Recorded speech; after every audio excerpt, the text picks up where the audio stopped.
Welcome to Managing Uncertainty, a podcast series from the experts at Bryghtpath discussing global risk, business continuity, and crisis management. Will you be ready to lead your organization through its critical moment? Hello and welcome to the Managing Uncertainty podcast. This is Bryan Strawser, Principal and Chief Executive here at Bryghtpath. And this week I would like to talk about outsourcing your business continuity program. Or in other words, how can you contract with a company like us to provide business continuity as a service? Now, lots of companies build and manage their business continuity programs in-house. They might hire an expert that has run a program before at another organization, but they often will hire an expert in resiliency to help design and execute a program internally. But this comes with challenges, and if you lack the in-house expertise or you need to implement a business continuity program quickly, you have another option, and that is business continuity as a service. So what is that? What does that mean?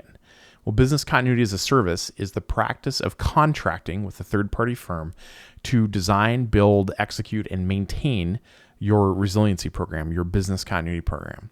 And at Bryghtpath, we work with a number of companies to do exactly this. And we often use the ISO 22301 standard as the industry standard as how we approach that service. We offer business continuity as a service to companies of all sizes, small consulting firms up to multi-billion-dollar utilities, healthcare organizations, and technology firms.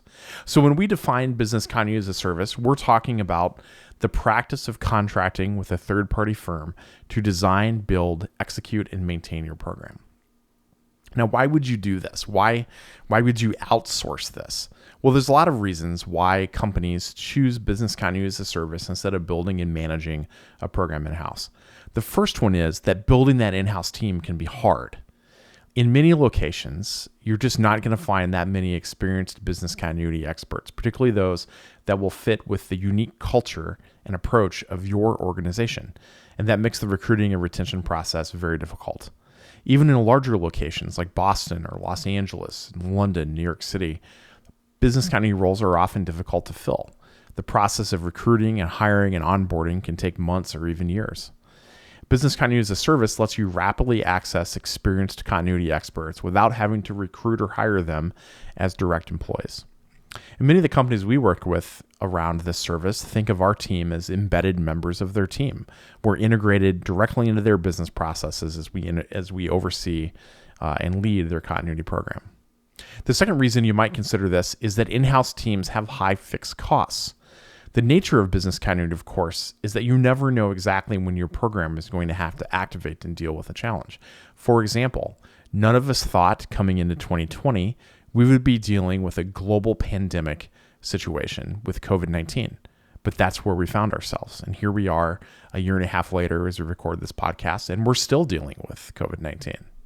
So a company must build an in-house team and create its continuity program sometimes years before there's a major disruption that really pulls the team into action. There are staff costs and leadership investment associated with that required to create and maintain that program, and they're significant. And this is often more than some companies want to invest. Business continuity as a service is significantly more flexible. You have improvements to your continuity program much faster than you would by hiring an in-house team. And you don't have to worry about the management overhead, losing staff, or replacing a key team member. You have outsourced that risk to a third party. It's also difficult to scale an in-house team quickly when something happens. When a disruption happens, we often find that we need to rapidly add members to a continuity team when you're inside of an organization. And since you can't hire and onboard them right in the critical moment, companies will find themselves pulling in staff that have no experience in resiliency or pulling them off of other important capabilities and having them help in an emergency capacity. And again, that was a common story in March of 2020 when COVID-19 suddenly started causing shutdowns and layoffs and rifts and furloughs across the economy, a practice that led a lot of companies to struggle as they adjusted to this rapidly changing world. By contrast, business continuity as a service empowers you to scale up quickly. Accessing continuity experts to the team, adding continuity experts to the team is needed, letting you adjust faster than you could otherwise. So those are three reasons why this might be something that you consider. How does it work? Well, we can walk through the process we use here at Bryghtpath to deliver business continuity as a service. The first step is a program evaluation, a comprehensive look of what you're doing, a full evaluation that looks at a needs assessment, reviewing all of your documentation and artifacts, conversations with key stakeholders and leaders in the organization, rating these on a maturity model against the ISO standard, providing observations about the program and opportunities and recommendations for improvement. So we look at this for across the board for all of this information. And that evaluation then gives us a roadmap. We build out a roadmap, a detailed plan of how we're going to oversee and manage the continuity program moving forward. The second part is governance and policy and program support. So these things include managing and facilitating your governance process and documentation, reviewing and updating your programmatic documents, preparing updates for executives, board committees, the board of directors, and any other stakeholders that might be involved in governance and oversight. And then over time, on an annual basis, conducting additional maturity reviews and giving you those comparisons so you can see the strategic growth, the maturity growth of the program over time.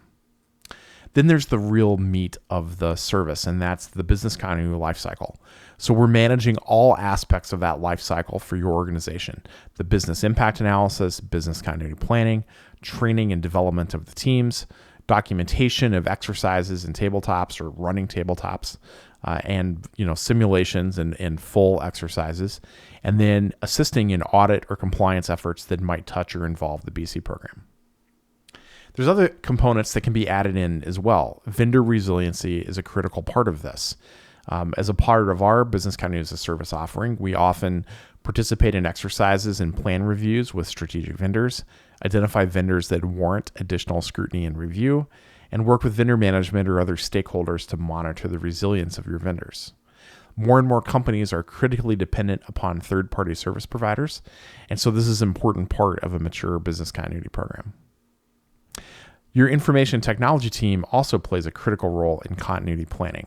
So with IT disaster recovery, we often find ourselves collaborating with the IT team to evaluate risk and create or maintain disaster recovery plans, providing that great BIA data to the IT team that helps them inform their application and infrastructure tiers and recovery planning.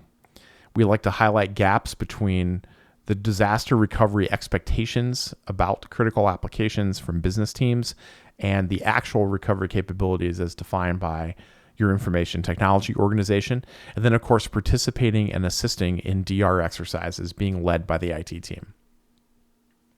Then there's communications and awareness, that as an integrated part of your team, we will oversee the communications and awareness strategy within your company for your continuity program, which might look like a quarterly awareness strategy, for example, that has posters and digital collateral and other communications, internal portal setup and maintenance with supportive material such as articles and other resources that promote team roles and responsibilities.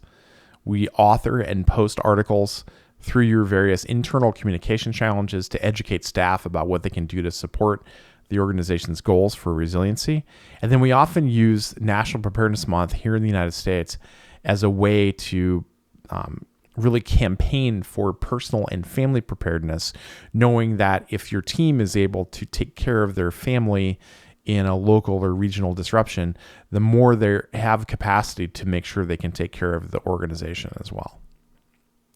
And then lastly, program management, that we regularly provide updates about the work we're doing to you and your stakeholders, including regular status calls and meetings, real-time reporting and program status, briefings, updates, and presentations, and then management of all of the logistics, meetings, conference calls, records management, executive updates, and more. So those are the 7 components of business continuity as a service, the way we think about it. But again, this can also be customized to your organization's specific needs or to other capabilities that you might need. We do have some add-ons that often come up. One is the ability to use or bring to the table business continuity software.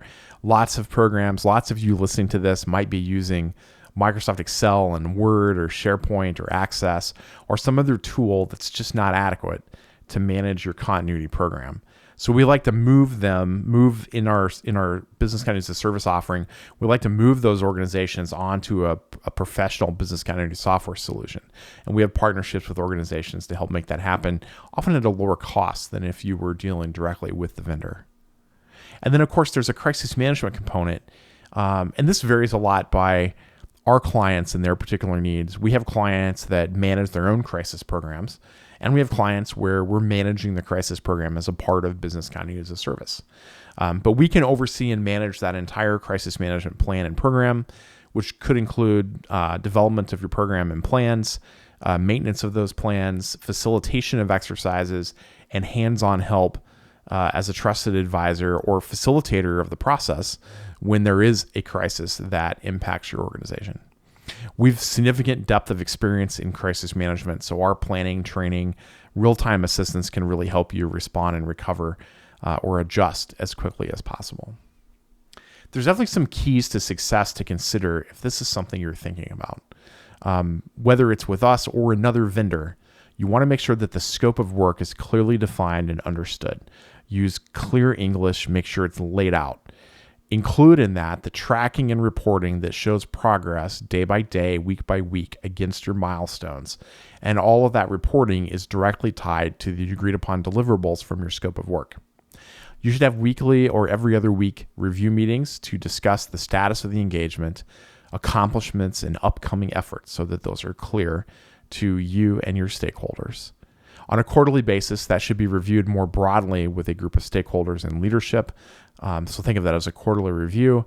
And there needs to be a clear process on how to escalate things internally when blockers occur, and then help your vendor move quickly to find solutions. That's a little bit about how we think about business continuity as a service.